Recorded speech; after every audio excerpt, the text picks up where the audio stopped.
하나님 말씀 보겠습니다. 신약성경 야고보서 4장 1절에서 10절 말씀입니다. 신약성경 374면입니다. 야고보 4장 말씀 제가 대신 봉독합니다. 너희 중에 싸움이 어디로부터 다툼이 어디로부터 나느냐? 너희 지체 중에서 싸우는 정욕으로부터 나는 것이 아니냐? 너희는 욕심을 내어도 얻지 못하여 살인하며 시기하여도 능히 취하지 못함으로 다투고 싸우는도다. 너희가 얻지 못함은 구하지 아니하기 때문이요 구하여도 받지 못함은 정욕으로 쓰려고 잘못 구하기 때문이라. 가늠하는 여인들아, 세상과 벗된 것이 하나님과 원수됨을 알지 못하느냐? 그런즉 누구든지 세상과 벗이 되고자 하는 자는 스스로 하나님과 원수되는 것이니라. 너희는 하나님이 우리 속에 거하게 하신 성령이 시기하기까지 사모한다 하신 말씀을 헛된 줄로 생각하느냐? 그러나 더욱 큰 은혜를 주시나니 그러므로 일렀으되 하나님이 교만한 자를 물리치시고 겸손한 자에게 은혜를 주신다 하였느니라. 그런즉 너희는 하나님께 복종할지어다. 마귀를 대적하라 그리하면 너희를 피하리라. 하나님을 가까이 하라 그리하면 너희를 가까이 하시리라. 죄인들아 손을 깨끗이 하라. 두 마음을 품은 자들아 마음을 성결하게 하라. 슬퍼하며 애통하며 울지어다. 너희 웃음을 애통으로 너희 즐거움을 근심으로 바꿀지어다. 주 앞에서 낮추라. 그리하면 주께서 너희를 높이시리라. 아멘. 하나님께 복종하십시오라는 말씀으로 함께 은혜를 나누고자 합니다. 내일이면 3.1절입니다. 우리가 잘 아는 것처럼 100주년이 넘었습니다. 2년 전 100주년일 때 그 3.1절을 알리는 포스터에 어떤 내용이 실렸냐 하면 3.1절 100주년 기념 그때의 함성을 기억하십시다 이렇게 나왔더라고요. 그때의 함성, 100년 전에 나라를 잃어버리고 주권을 잃어버렸지요. 종교도 탄압을 받았습니다. 그죠? 비로소 그 자유가 주권을 가졌다는 것이 얼마나 소중한지, 내 이름을 내가 쓸 수 있다는 것, 그죠? 하나님을 예배할 수 있다는 것이 얼마나 귀중한지를 나라를 잃고 보니까 깨달아서 그래서 독립을 외쳤잖아요. 그죠? 그때 함성을 잊지 마십시다. 우리가 처하여 있는 이 상황 속에서 오늘 말씀을 되새겨보면 마치 다니엘과 그 3명의 친구가 100년 전에 우리가 나라를 잃어버린 것처럼 우리는 찾았지만 유다 나라, 자기가 살아왔던 나라가 바벨론에게 망하고 본인들은 고향에서도 살지 못하고 가정을 떠나서 10대의 나이로 이방 땅, 낯선 문화에 그들은 잡혀가서 살아야 했습니다. 거기서는 그냥 못 살았습니다. 왜냐하면 지금까지 하나님을 믿던 믿음은 이제 다 버리고 그들이 요구하는 그들의 삶의 방식, 사고방식을 따라 살 것을 주인이 요구했습니다. 황관장이 너거 자유 없다. 너거 신앙의 자유도 없다. 나라가 망한데 뭐가 자유가 있냐. 이제는 너희를 주장하는 우리 나라의 법을 따라 너희가 살아라. 주는 음식 먹고 너희에게 요구하는 것 그렇게 행하며 살 것을 황관장이 요구했습니다. 사실은 선택하라고 요구했지만은 그는 일방적인 것이었죠. 그죠? 하나님을 계속 섬길 건지 아니면 왕이 주는 이 음식 그냥 음식이 아니었습니다. 이제는 하나님 믿는 신앙 포기하고 우리 사고방식, 세상 사고방식 따라 살면 여기 네가 배부를 거고 성공도 할 거다. 나라 망했는데 뭐 옛날에 너희 나라에 섬기던 그 신앙 그거 지킬 필요가 있겠냐 하는 어쩌면 선택 아닌 선택의 기로 앞에 그 어린 청소년들이 뭐라고 고백했냐 하면 이렇게 고백했습니다. 다니엘은 뜻을 정하여 왕의 음식과 그가 마시는 포도주로 자기를 더럽히지 아니하리라 하고 자기를 더럽히지 아니하도록 황관장에게 구하니 뜻을 정했다 이랬습니다. 뜻을 정했다. 어떤 뜻이겠습니까? 기댈 것이 아무것도 없는 낯선 땅이었습니다. 부모도 없지요. 뒤에서 힘이 될 만한 나라도 없죠. 기댈 것이 눈에 보이는 기댈 것이 아무것도 없는 낯선 땅에서 아무것도 확실한 것이 없는 불확실함 속에서 그나마 확실한 것은 황관장이 제시하는 것 받아들이면 그나마 신락 같은 확실함이 있어요. 근데 그 불확실함 속에서 그 다니엘은 그 세 친구는 하나님을 따르기로 결심합니다. 여전히 믿음을 지키기로. 근데 지혜가 필요했어요. 무작정 죽여라, 날 죽여라, 나는 이 음식 못 먹는다 하며 그렇게 버티는 것이 지혜로운 것이 아니었기 때문에 그리고 나서 다니엘이 하나님 앞에 기도하고 지혜를 구하잖아요. 그죠? 말미를 주십시오. 우리가 이 음식을 먹지 않지만은 먹는 사람보다 어느 정도 기한이 지나고 나서 그 결과를 보면 알지 않겠습니까? 다니엘은 또한 그 친구는 그처럼 상황이 변하고 처지가 변하는 상황에서도 변함없는 것 딱 한 가지는 하나님을 향하여 이 신앙의 고백, 하나님은 나의 주가 되십니다. 그게 고향에서든 믿음을 지키기 어려운 이방 땅에서든 하나님은 나의 주가 되십니다. 그 신앙은 나이가 들어도 변함이 없어요. 우리가 너무 잘 알잖아요. 이제 나라가 정권이 여러 번 바뀌고 상황은 완전히 달라졌습니다. 근데 다니엘이 너무 지혜로우니까 왕이 그를 총리 중에 한 사람으로 택했는데 그죠? 시기를 받습니다. 그죠? 모략을 받아요.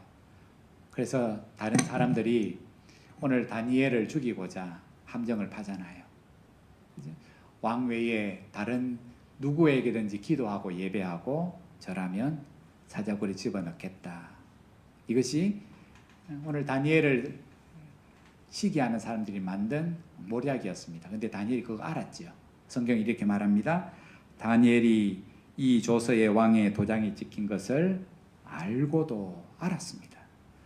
뭐였습니까? 자기 집에 돌아가서는 윗방에 올라가 예루살렘으로 향한 창문을 열고 전에 하던 대로 언제부터? 잡혀올 그때부터 계속해서 고향 땅에서 했던 그대로 하루 3번씩 무릎을 꿇고 기도하며 그의 하나님께 감사하였더라. 10대부터 20대, 30대, 40대, 50대, 60대, 70대, 80대, 90대가 될 때까지 전에 하던 대로. 처음에 결심이 잡혀갔을 때 황관장이 타협을 요구할 때 알아서 해라. 잘 선택해봐라. 네가 여기서 살아남으려면 네가 너한테 힘이 될 게 뭐겠노? 잘 생각해봐라 하는 그 첫 제안 앞에 오늘 믿음으로 살겠다는 결심이 10대에 없었다면 90대에 가서 전에 하던 대로는 말씀은 생활은 없어요.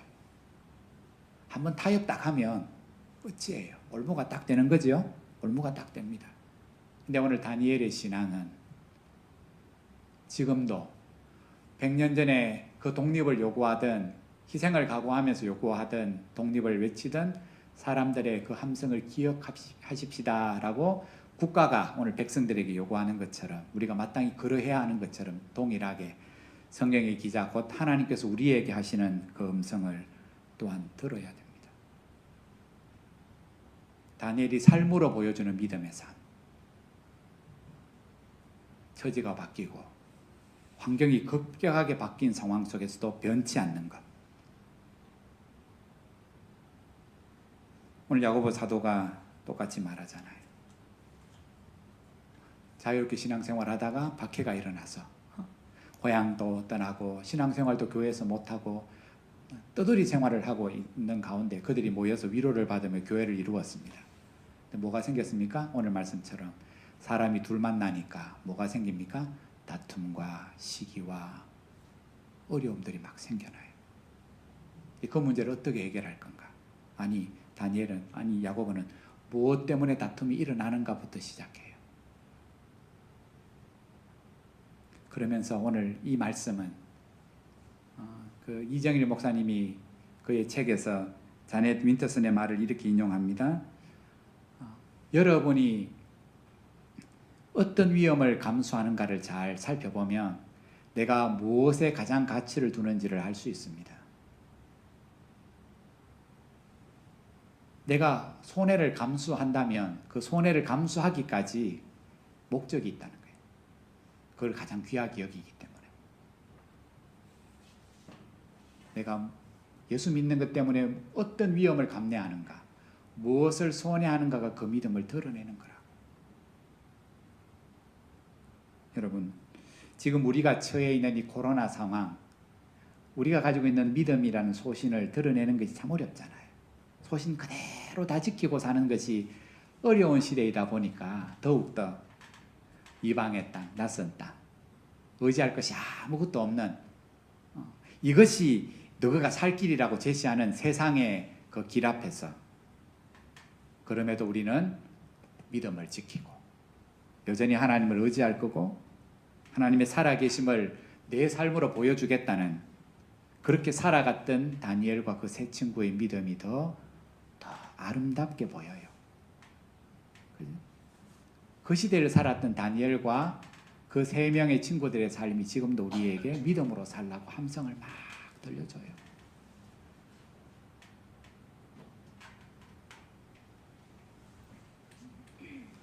한국 교회가 예수 믿는 사람이 초창기에 한두 명 생기기 시작하고 그게 좀 조금 전도가 되면서 3%가 되었을 때 일이랍니다. 3%.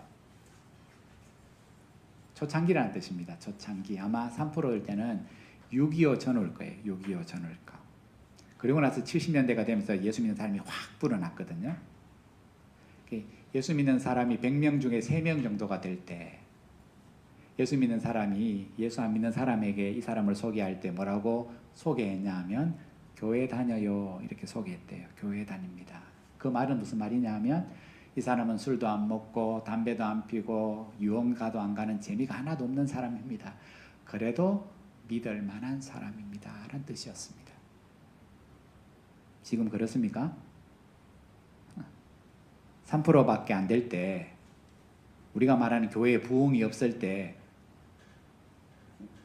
예수 믿는 사람, 이 사람은 교회 다닙니다 할 때의 의미는 세상이 그렇게 이해했어요. 그래, 재미는 하나도 없는 사람이다.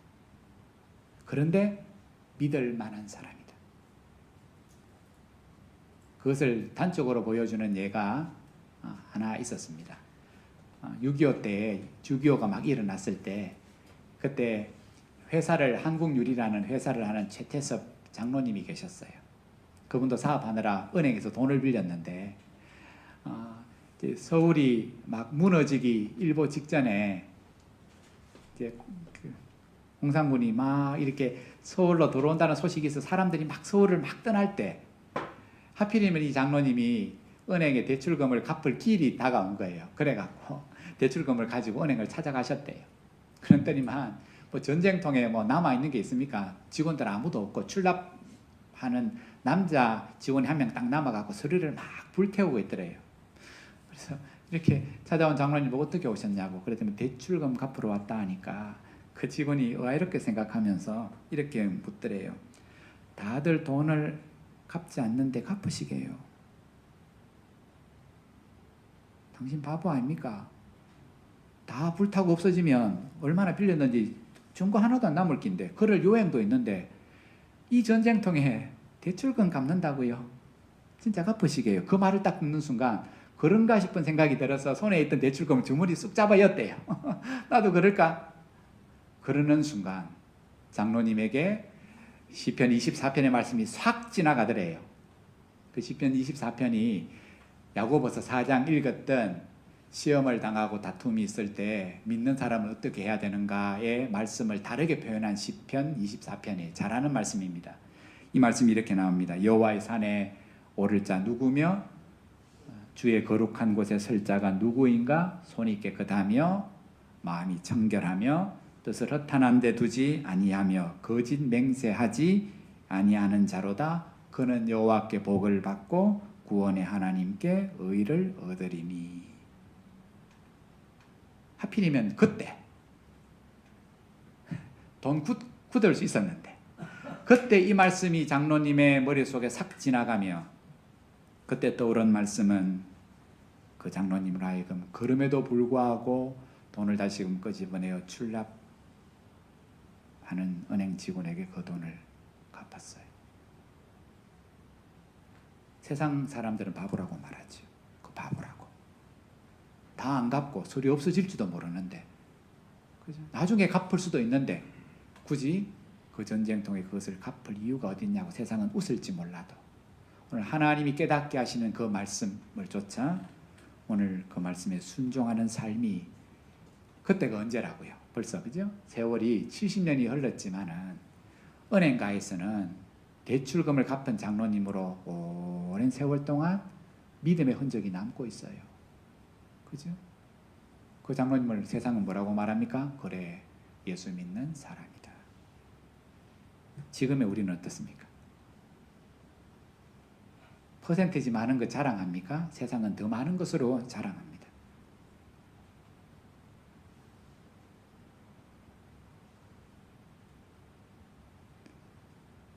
오늘 온전한 믿음이 없어서 고난 가운데 교회를 이루지만은 싸우고 다투고 그게 세상의 조롱거리가 되는 줄도 모르는 교회 성도를 향하여 오늘 야고보 사도가 보이는 것으로 네 잘했고 네가 못했고라고 그렇게 책망하지 않아요. 뭐라고 해결책을 제시합니까? 복음입니다. 여러분, 하나님께 복종하십시오. 너희는 하나님께 복종할지어다. 여러분, 왜 사람이 있는 곳에는 다툼이 그치지 않죠? 여러분, 두 사람이 모이면 다툽니까? 오늘 성경을 보시면 안 그럽니다. 너희 속에서 싸우는 정욕이 이렇게 있으니까 혼자 있어도 싸웁니다. 그죠? 맞죠? 내 속에서 이래야 될까 저래야 될까 양심의 소리를 따라 내 탐욕에 바울이 말했던 것처럼 성령이 말씀하시는 거와 내 정욕대로 살고 싶은 것이 날마다 사실 내 속에서 싸운다고. 그죠? 성령을 쫓아 살아가면 불편해요. 맞죠? 여러분, 믿음으로 사는 게 편합니까? 아니요, 믿음으로 사는 게 불편한 게 많습니다. 목사로 사는 게 불편한 게 얼마나 많다고요. 교회 직분자로 사는 게 얼마나 불편합니까? 오늘 보십시오. 세상은 3월달을 시작하는 연휴잖아요. 내일까지. 아파트 지하에 차가 텅텅 빗습니다. 제주도는 터져나갑니다. 근데 오늘 우리는 이 좋은 날에 좋은 공기도 쐬도 못하고 아름다운 봄이 오는 정치도 맛보지 못하면 뭐가 있습니까? 그냥 여전히 여기에 와 있잖아요. 사실은 너무 불편해요. 내 할 것 다 못하잖아요. 왜? 하나님 말씀 때문에. 하고 싶은 말도 다 못하고 내 감정도 다 못 드러내고 내 정욕을 따라 내 원함을 쫓아 살지도 못하잖아요. 왜? 하나님이 안 원하시니까.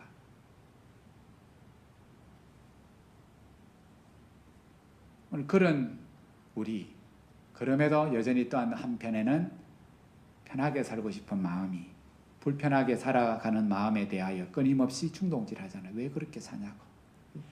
남들처럼 많은 사람이 넓은 길로 가니까 그렇게 그냥 흘러서 살아가라고. 그게 편하지 않겠냐고. 뭐 그렇게 고민하며 사냐고.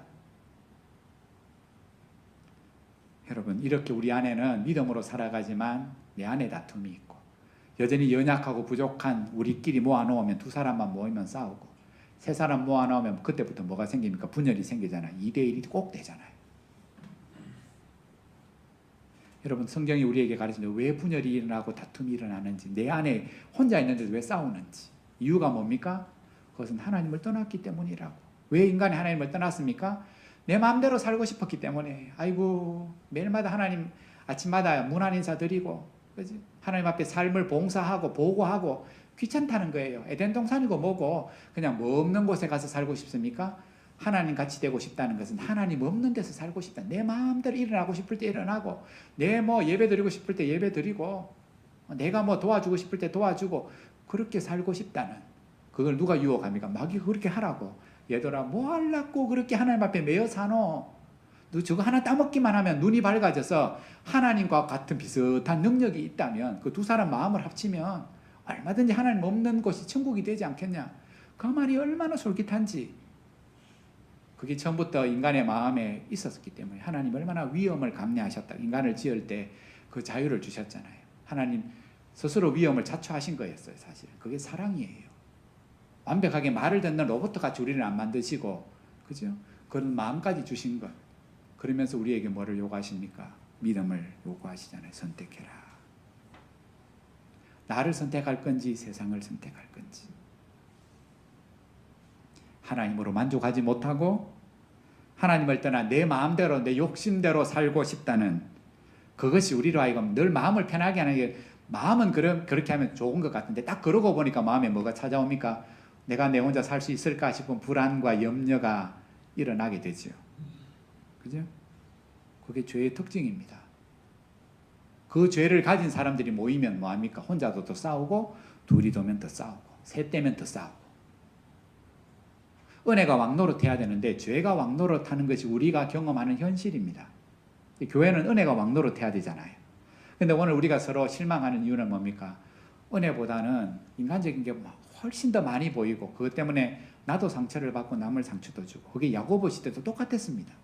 예수 믿는 것 때문에 직장도 포기하고 고향도 포기했던 사람들이 그저 모여서 은혜를 받고 위로하고 격려해도 그 상황을 이길까 말까인데 그들은 지금 물고 뜯고 싸워요. 이유가 뭡니까? 다르게 표현하면 하나님께 복종하지 않기 때문이에요. 세상이 바라는 대로 내 욕망이 요구하는 대로 거기에 귀를 기울이며 세상의 사고방식을 따라 살아가는 곳에는 늘 뭐가 있다고요? 다툼이 있고 싸움이 있고 분열이 있고 거기에는 하나님이 원래 우리 인간에게 주시기를 원하는 기쁨과 평안이 늘 없다는 거예요. 늘 없다는 겁니다. 하나님이 없는 곳에서는 뭐가 없겠습니까? 평안이 없다는 겁니다. 만족이 없다는 겁니다. 그렇죠?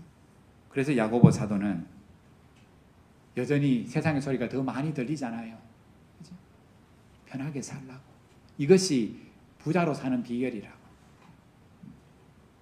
그 세상의 욕망의 소리에 부추기는 소리에 그 세상의 지혜로 살아가는 것이 최고인 줄 알고 그것이 하나님과 원수되는 것인지도 모르고 세상과 벗되는 것, 세상과 친하게 지내는 것을 말하잖아요. 벗. 그 말은 세상 사고방식을 따라 살아가는 삶을 말해요.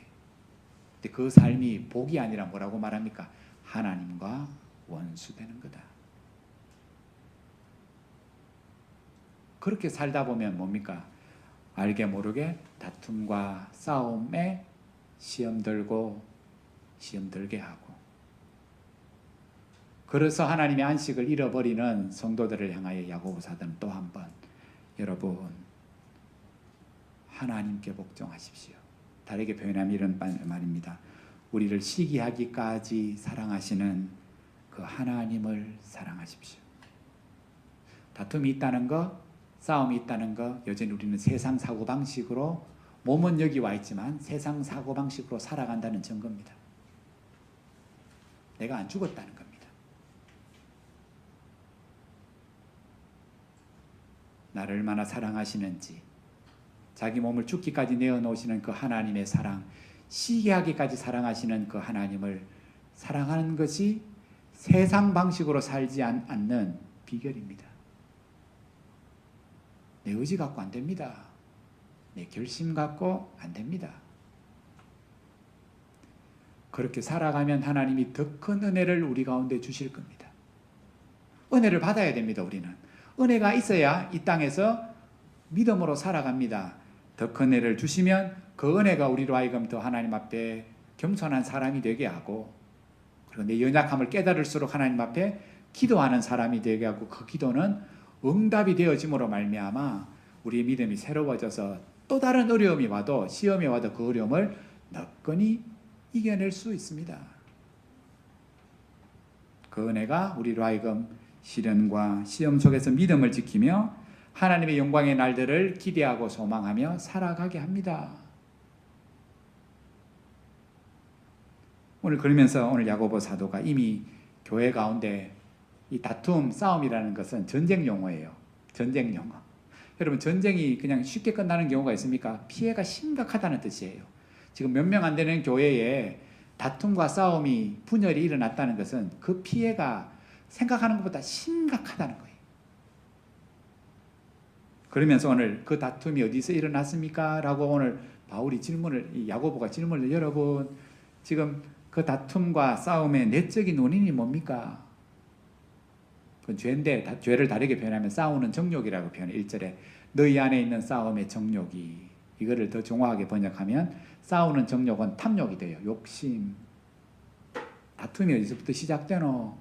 네가 만족하지 못하는 네 욕심에서부터 시작된다. 지도 운전하지 못하면서 딴 사람에 대해서 온전함을 요구하는 거예요. 그죠? 자기도 가끔 말에 실수가 있다는 것을 인정 안 하면 그 사람 말꼬리를 무는 거예요. 자기도 감정을 조절 안 되면서 그 사람의 감정에 대해서 시시비비를 자꾸 따지는 거예요. 자기 욕심, 돈의 욕심뿐만 아니라 여러 가지 욕심, 탐욕, 거기서부터 다툼과 싸움이 시작된다. 탐욕. 여러분 사람에게는 다 욕심이 있어요. 그죠? 잘 되기를 바라고 성공하기를 바라고. 그래서 하나님이 우리에게 주신 자연적인 본능이에요. 그죠? 그런데 그 욕심이 뭐가 안 되면, 통제가 안 되면 그게 문제가 생긴다는 거예요. 그죠? 내 바램, 원함은 내게 있지만, 여기 오늘 야고보는 디자이어를 이렇게 나와요. 네가 원하는 원함, 갈망. 그게 문제는 통제가 안 되면, 말씀으로 통제가 안 되면 그건 탐욕이 되고, 탐욕은 나도 망하게 하고 다른 사람도 시험 들게 해서 공동체를 무너뜨린다는 거예요. 제가 갑자기 일부 예배 생각나서, 일부 예배는 젊은 분들이 많이 오셔요. 오늘 2부보다 더 많이 오셨어요. 그 제주 해녀 이야기를 제가 들으면서 감동으로 이렇게 제가 기억해서 메모로 남긴 내용이 있어요. 제주도는 우리가 잘 아는 해녀로 유명하잖아요. 해녀 나이가 다 대부분 지금 70대, 80대래요. 힘든 일이기든 젊은 사람이 아무도 안 한대요. 오래 하다 보니까, 처녀 때부터 일을 하다 보니까 그 능력이 차이가 있는데, 잘하는 사람을 상군이라 말하고 중간을 중군, 하군이라 말하는데, 상군은 15m 이상 내려가는 해녀, 중군은 한 10m까지 내려가는 해녀, 하군은 한 5m까지 밖에 못 내려가는 해녀. 근데 나이가 7, 80이 넘은 저 15m까지 내려가던 해녀가 나이가 너무 많아서 이제 은퇴하게 될 때, 그 자기 영역이 있대. 그것을 자기 가까운 사람이 할 때 그것을 이렇게 물려준대요. 그러면서 그것을 물려주면서 하는 딱 교훈하는 한마디 말이 있대요. 그 말이 뭐냐 하면, 숨 참지 마라. 숨 참지 마라. 이 말은 무슨 말이냐면, 욕심내지 마. 욕심내지 마. 네가 중군이면 10m까지 못 내려가는데 저 15m 밑에 뭔가 전복이 떡 보이네요. 숨을 한 번 더 참고 내려가면 죽어. 네 한계를 인정해. 숨 참지 마. 숨 참지 마. 욕심내지 마. 능력이 10m밖에 안 되는데 보인다고 숨 참고 내려가면 못 올라오고 죽어. 이거 잊지 마라. 이게 딱 한마디 남긴대요. 숨 참지 마라. 욕심내지 마라. 네 한계를 인정해라. 그 말은 믿음으로 해석하면 늘 하나님 의지하고 살아. 네 능력 의지하지 마. 하나님 의지하고 살아. 욕심을 이기는 비결은 욕심을 안 내는 게 아니고, 욕심은 자연스럽게 일어나는데요. 바울도 정확하게 고백하잖아요. 내가 늘 성령에 충만해서 나는 기쁘고 즐겁게 산다. 아니요. 나도 내 몸이 아프면 사람이 찾아오는 거 그립고, 그죠? 찾아와주면 반갑고 힘이 난다. 나도 교회 걱정스러운 소식을 들으면 밥맛도 떨어진다. 나도 내 몸에 연약한 것, 이거 생각하면 나도 힘들다. 그러나 하나님이 뭐라고 말씀합니까? 바울아, 그것이 너한테 은혜다. 늘 성령에 충만한 건 아닙니다. 육신의 소욕을 따라 살고 싶은 마음도 늘 있어요. 그죠? 그럼에도 오늘 그렇게 살고 싶을 때, 돈 주머니를 주머니에 탁 집어넣고 싶을 때, 하나님의 사람의 특징은 뭡니까? 하나님의 말씀이 그 마음을 움직인다는 거예요. 그래서 되겠나 최장로. 누가 여호와의 산에 올라오노?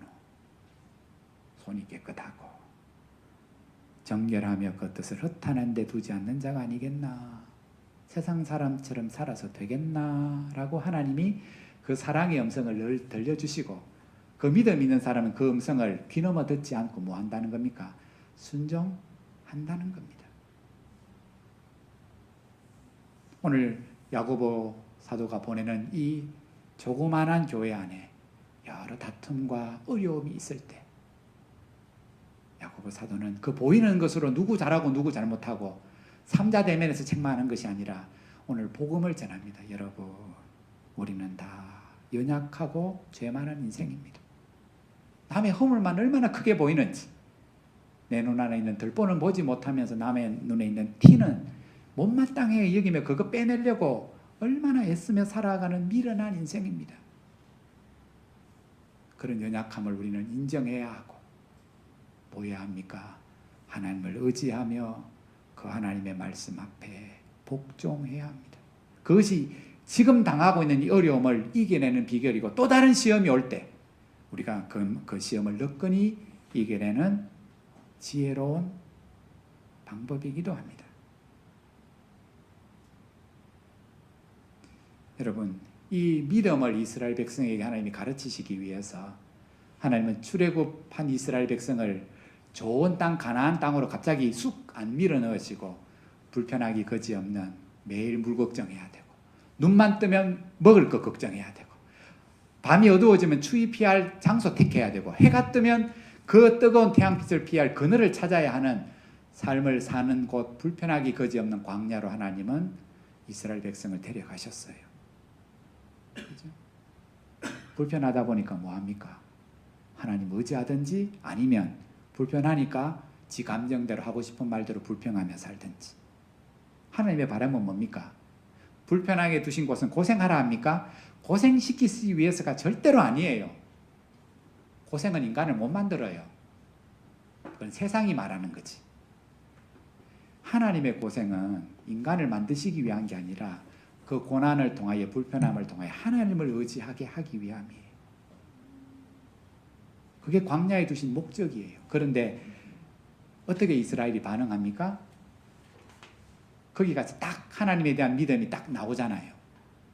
뭡니까? 이스라엘이 하나님에 대한 믿음은 그 유일한 하나님으로 믿는 게 아니었습니다. 누구든지 우리한테 뭐 주면, 우리의 필요한 물을 주든지 떡을 주면 우리는 그 신을, 그 사람을 섬기겠다 하는 것이었어요. 그들의 불신앙이 드러난 곳, 내 욕심이 안 채워지면, 내가 원하는 게 안 채워지면 하나님이고 뭐고 없어요. 얼마든지 다른 것을 선택하며 살아가겠다는 협박 아닌 협박을 하는 이스라엘 백성들의 모습을 우리는 광야에서 보게 됩니다. 여러분, 그 이스라엘이 광야에서 사랑하기를 배워야 하고, 순종하기를 배워야 하고, 경외하기를 배워야 하고, 신뢰하기를 배워야 할 분은 누구였습니까? 하나님이셨어요. 하나님에 대한 믿음을 하나님이 그들로 하여금 온전하게 하시기 위해서 애굽 땅에서 건져는 내셨지만은 가나안 땅으로 바로 집어넣지 않으시고 불편한 그 투성이 광야에 그들을 두셨어요. 그 불편함이 그들로 하여금 하나님 앞에서 자신을 돌아보게 하고, 그 불편함을 통하여서 뭡니까? 깨닫게 하고, 그 불편함 때문에 깨끗하게 하고 자신을 깨트리는 믿음의 사람이 되게 하시고자 하나님이 이스라엘 백성을 불편한 광야에 두셨는데, 그 하나님의 뜻은 하나도 알지 못하고 모함만 하고 살다가 망했습니까? 불평만 하고 살다가 망했습니다. 서로 다투고, 그냥 그들 서로 지 마음에 안 들면 이스라엘 백성이 하는 행동은 뭡니까? 지 마음에 안 들면 돌 들어서 그냥 죽여요. 모세고 하나님이고 없잖아요. 그죠? 모세를 향해서 돌을 드는데 내 마음에 안 드는 이웃을 향하여 돌 드는 것은 너무 쉬운 문제 아니겠습니까? 이스라엘 백성이 그렇게 하고 살았어요. 광야에서. 하나님을 향하여 돌을 들고, 모세를 향하여 돌을 든다는 건 하나님도 돌 맞을 대상이라는 거예요. 내 욕구 안 채워주면, 내가 필요한 거 달라고 했는데 안 주면, 썸물 주면, 그죠? 마실 물을 안 주면 하나님이고 뭐고 없는 겁니다. 그냥 시기와 질투로 뭡니까? 살인하여도 오늘 말하잖아요. 살인해봐라, 네가 만족하는가? 왜? 우리 인간은 하나님으로만 만족하도록 지음을 받았기 때문에. 그죠? 하나님 그렇게 만드셨어요. 세상의 것을 다 가져도 하나님이 안 계시면 만족하지 못하도록 우리를 만들어 놨기 때문에, 세상이 어리석게도 돈을 가지고 명예를 가지면 만족할 것 같으면 그렇나? 아니라고 말하잖아요. 하나님으로만 배불러야 우리가 만족할 수 있는 인생임을 하나님은 그 불편한 광야의 이스라엘 백성을 두시면서 깨우치기를 원하셨던 겁니다.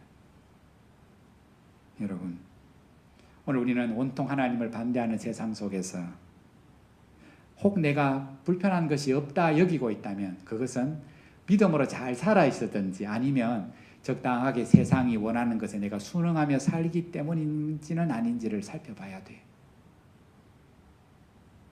오랜만에 일부 예배 때 젊은 가정이 많이 왔는데, 그죠?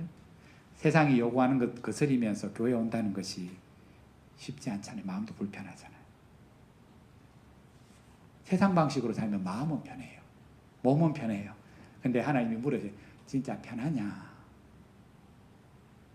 오늘 영상으로 예배드리는 성도들에게도 똑같이 하나님이 물으십니다. 편한지?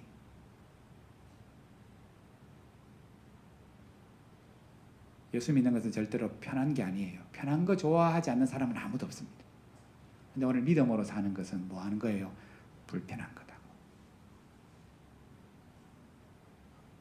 적과 꿀이 흐르는 땅, 이스라엘은 낙원이라 불렀습니다. 왜 낙원입니까?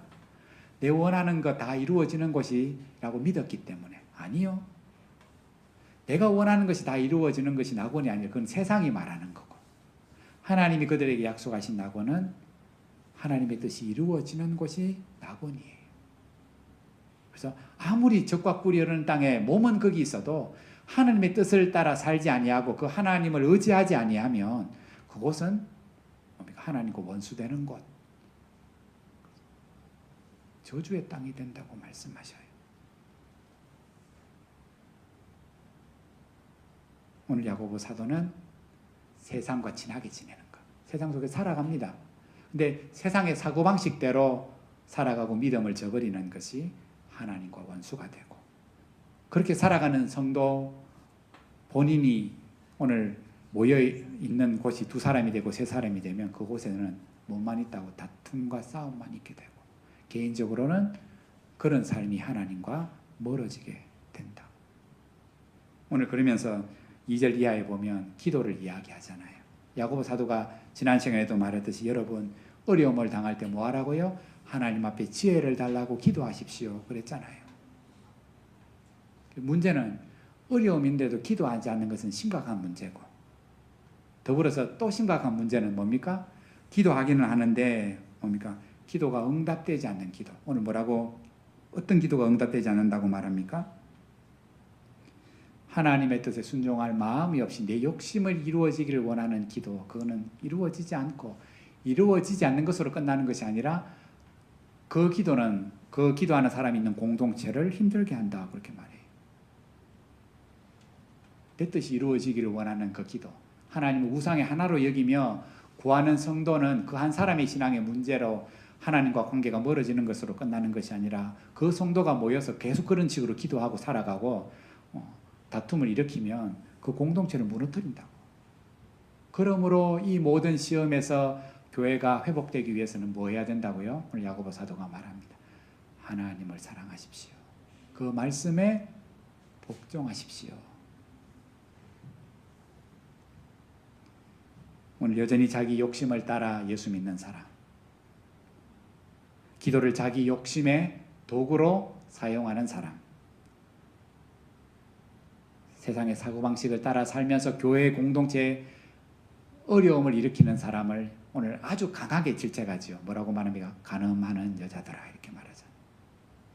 간음하는 여인들이라고 강하게 질책합니다.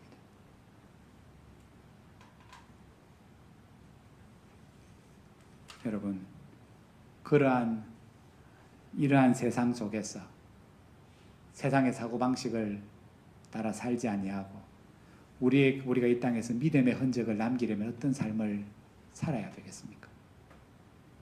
다니엘처럼 몇천 년이 지나도 다니엘이 믿음으로 산 삶이 그 당시에 왕과 그 백성들에게 네가 믿고 섬기는 하나님은 살아계신 하나님이구나. 다니엘이 입으로 말하지 않았습니다. 사자굴에서 건짐을 받는 그 다니엘을 보고 이방의 왕이 고백한 고백이었습니다. 최재섭 장로님의 그 삶의 일화는 본인이 자랑한 게 아니라 그저 그 일화가 믿음의 흔적으로 메아리같이 남겨져서 예수 믿는 사람은 저렇게 사는구나 라고 오늘까지 그 삶의 흔적이 남아져 있습니다. 사도 바울도 말하잖아요. 내 몸에는 뭐가 있다고요? 예수의 흔적 스티그마가 있다고.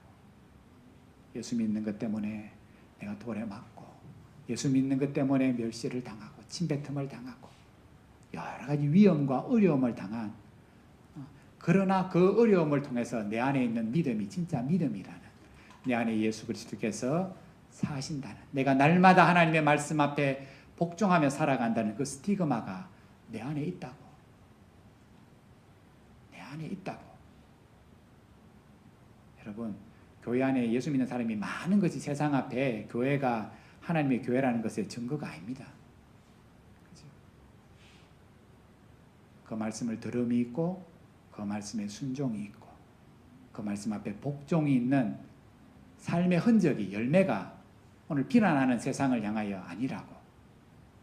하나님은 반드시 살아계시며 이 땅을 운행하시고 장차 이 땅을 심판하실 하나님이라. 그 하나님을 믿어야 구원을 얻고 영생을 얻는다고.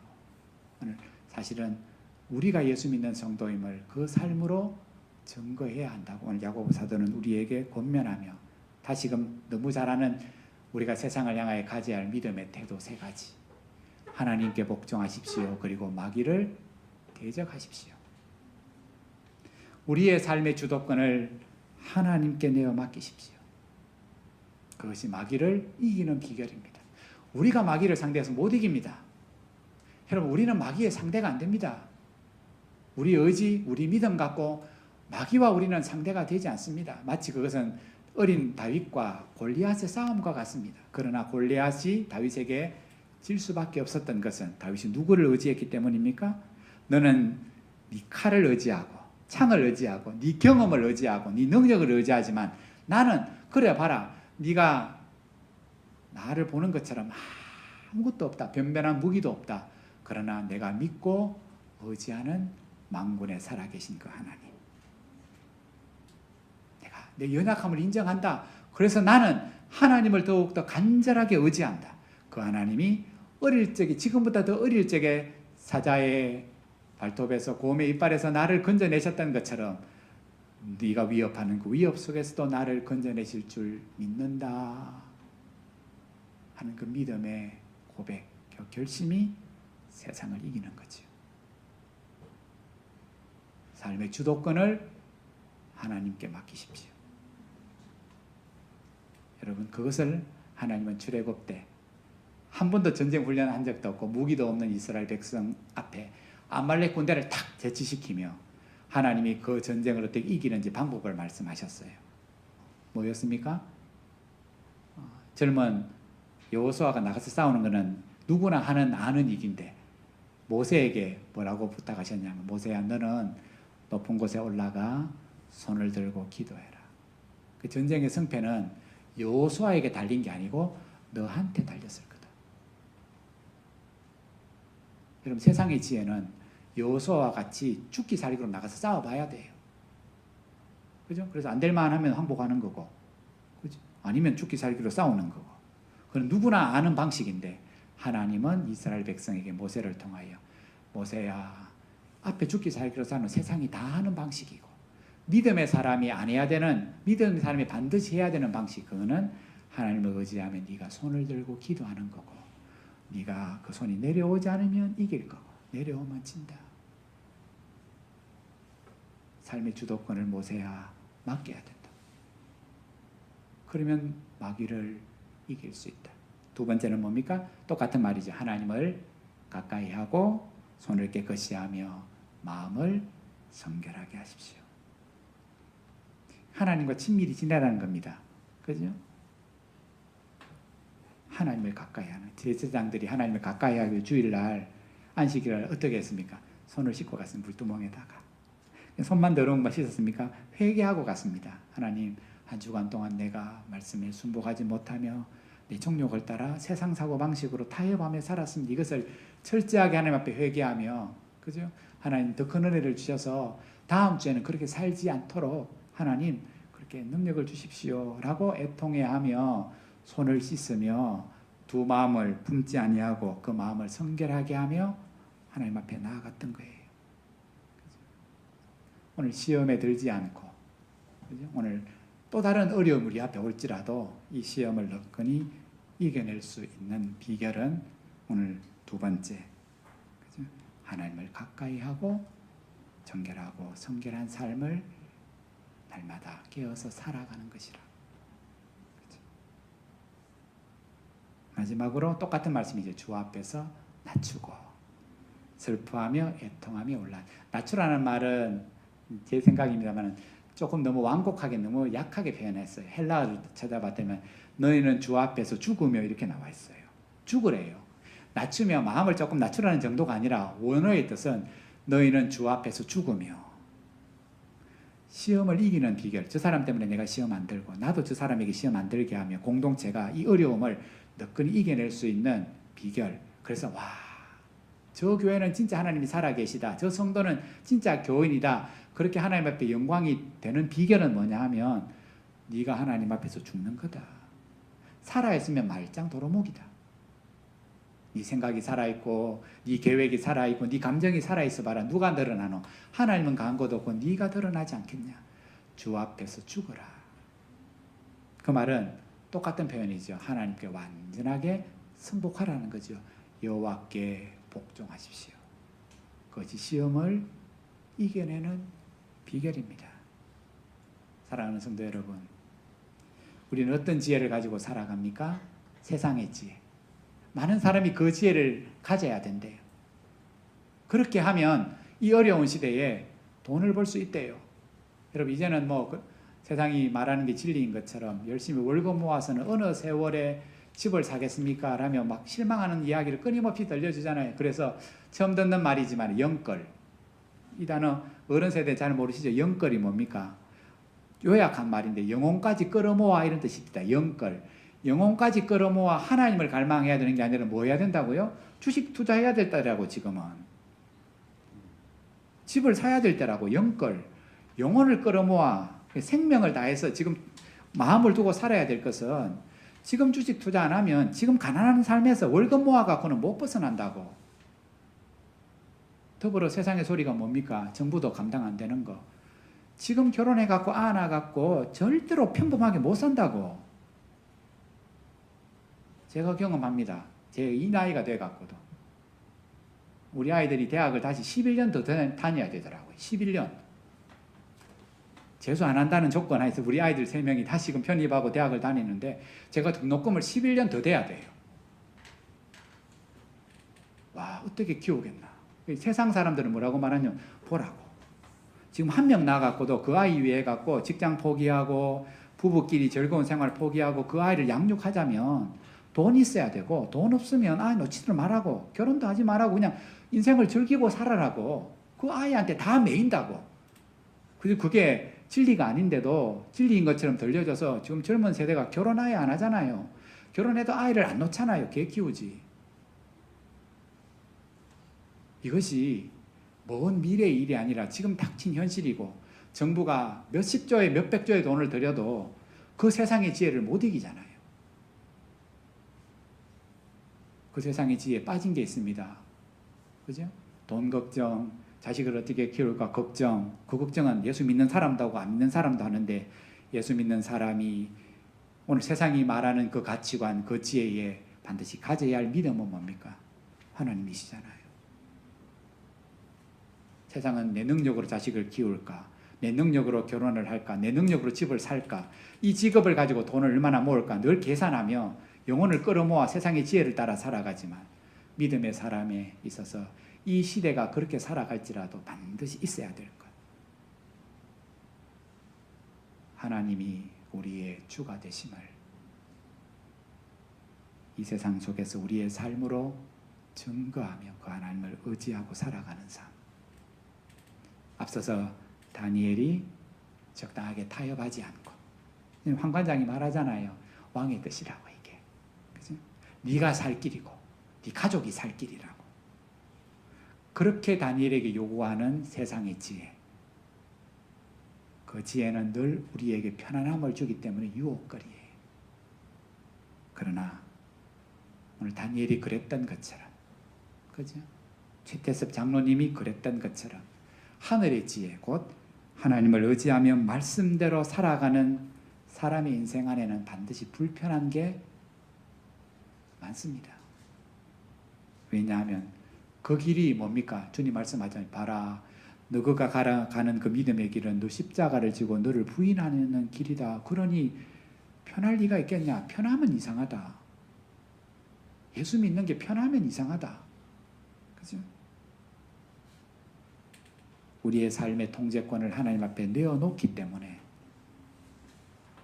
편리함과 만족함을 최고의 가치로 여기는 세상을 거슬러 살아가는 삶이기 때문에 우리가 지금 믿음으로 살아가는 삶은 불편한 삶이에요. 그럼에도 그 길은 뭐라고요?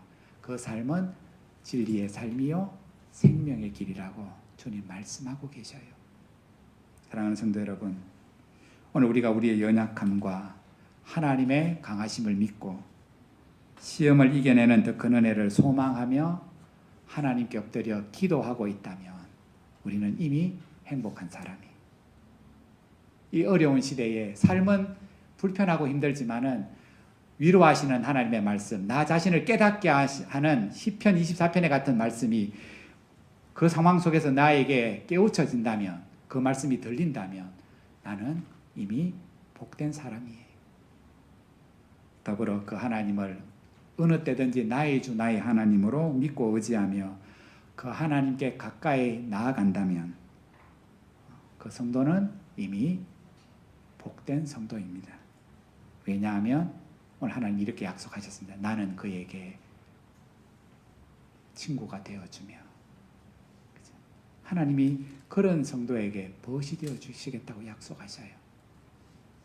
그리고 그렇게 믿음으로 살다 보면 함께 하기를 원하시는 주께서 이미 내 안에 거하시고 내 인생과 함께 동행하고 계심을 알기 때문이라고. 오늘 야고보 사도는 어려운 가운데 있는 성도들에게 이 믿음의 소리를 그들 가운데 들려주고 계십니다. 대한독립 만세. 독립을 원합니다. 자유를 원합니다. 신앙의 자유까지 원합니다. 그 소리를 모아서 오늘 세상 이 나라를 다스렸던 일본 정부를 향하여 외쳤던 그 백성들의 메아리가 지금도 들려지고 그것을 기억하는 것처럼 오늘 믿음의 성도들이 이 땅을 향하여 하나님이 그 성도들을 통해 들려주시는 그 음성들에 우리 역시 동일하게 귀를 기울이고 시험과 환난이 더 불같이 많은 이 땅 가운데서 그 시험으로 인하여 진짜 시험에 드는 자가 아니라 우리의 믿음이 흠도 없고 점도 없는 정금 같은 믿음으로 더 큰 은혜를 기대하고 소망하며 누리는 삶으로 이 땅에 호랑이는 가죽을 남기고 사람은 이름을 남긴다는데 거기에 보태어 오늘 하나님의 흔적을 남기는 성도로 사시다가 하나님 앞에 서게 되는 저와 여러분 되기를 축복합니다. 기도하겠습니다. 오늘 함께 말씀을 기억하며 기도하십시다. 여전히 하나님 앞에 맡겨드리지 못한 우리의 염려와 걱정과 불안들을 오늘 말씀대로 주님 앞에 엇탁하고 맡기며 주님의 말씀대로 복종하며 살겠습니다. 주님의 뜻 앞에 우리의 삶을 다 내어 맡기며 살겠습니다. 우리의 삶을 주장하여 주옵소서, 인도하여 주옵소서. 우리의 삶과 가정과 자녀와 교회와 어지러운 가운데 이 땅을 향하여 우리 하나님 앞에 잠시 한 5분 정도 중보기도 하시고 우리 기도하겠습니다. 하나님 아버지,